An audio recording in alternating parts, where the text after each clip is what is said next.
Next guest introduced a bill to require screening of all illegal migrants against the terrorist watch list. Joining me now is Texas Congressman Roger Williams. Congressman, I just can't believe that that's not being done already. So in other words, illegals come in, they're encountered at the border, and we weren't checking the terrorist watch list? Exactly. I mean, these people were just coming across, and under Biden, I mean, hundreds and hundreds of basically terrorists got into our country, and we got legislation now that's going to make it easier on the Border Patrol, and it's going to be able to let them cross review the terrorist watch list and get these people now rather than getting in our country and, frankly, not even knowing where they are. It's common sense.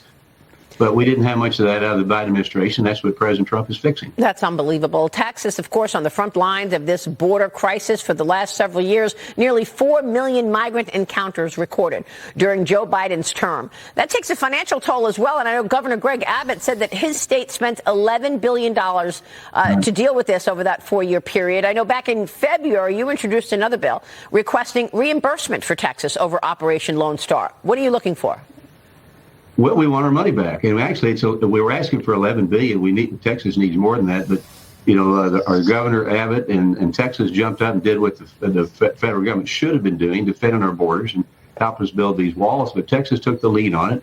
We're $11 billion of taxpayers' money in it, Texas money. We want our money back, and we didn't loan. That's the thing. We didn't loan to the federal government. It wasn't a loan. We just want the money back and put it in the hands so we can defend Texas and help defend America with President Trump. And it's a different story there today, isn't there, as encounters have plummeted and crossers have plummeted under the Trump administration?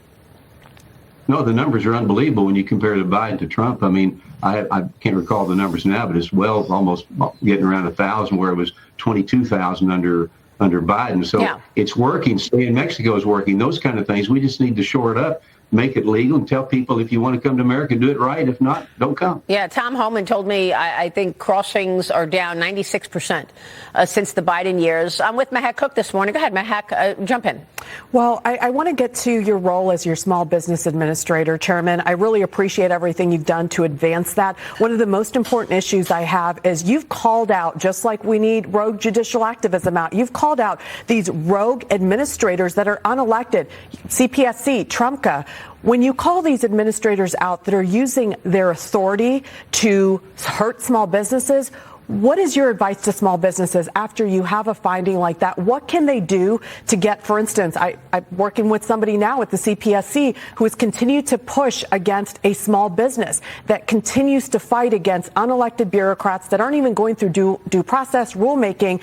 And so you're seeing a lot of small businesses hurt. What's your advice to them after you have a ruling? What can they do to get back on track, to get on their feet and start elevating their business again? Well, I think they need to make their elected officials aware. As they say, we got a new sheriff in town. We got a businessman running the business of America. We got Kelly Loeffler now. It's going to be administrator of the SBA. In my role as chairman of the Small Business Committee, I oversee the SBA. So it's going to be a really good day for small business to get in business and to stay in business. But they need to report these issues to their elected official or whatever, because you got a willing ear in Administrator Loeffler and a willing ear in me, that we understand Main Street's 75% of the payroll. 75% of the workforce is Main Street America, and 99% of the businesses like yours and mine are small businesses. Right. So they need to report these and not ignore it and feel like they're burdened.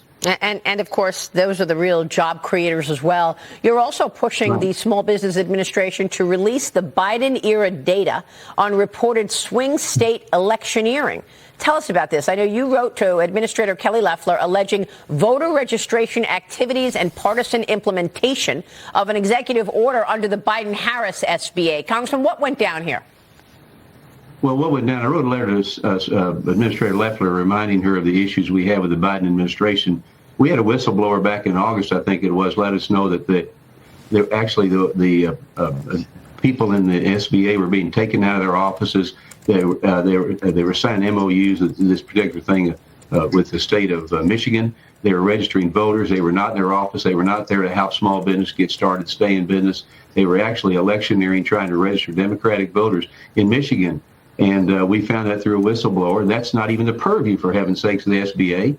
We brought the SBA in. I even had to issue a subpoena, Maria, First time subpoena been issued out of this committee in almost 20 years to get facts where these people were at these certain dates, why they were doing this. And when you bring them in to ask them questions, we had one chief of staff come in and we asked him 101 questions and he gave us 101 I don't knows. So that's what it was like for business under the Biden administration.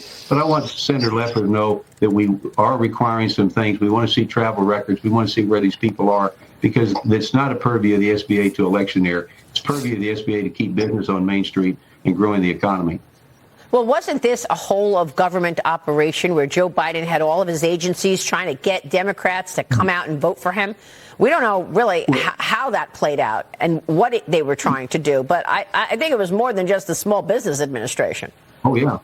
No, it totally was. Yeah. It started with the SBA and the whistleblowers, and then it developed, and Speaker Johnson asked us to look at the other committees and how they were being used. It was the same thing, but it's kind of started in the SBA, and then it followed through. So they were using people to basically register Democratic voters, and the servicing of Americans and the servicing of Main Street and other areas was just being ignored. Yep, really important point there. Congressman, great to see you this morning. Thank you, sir. No, always. Thank you, Maria. All right, Roger.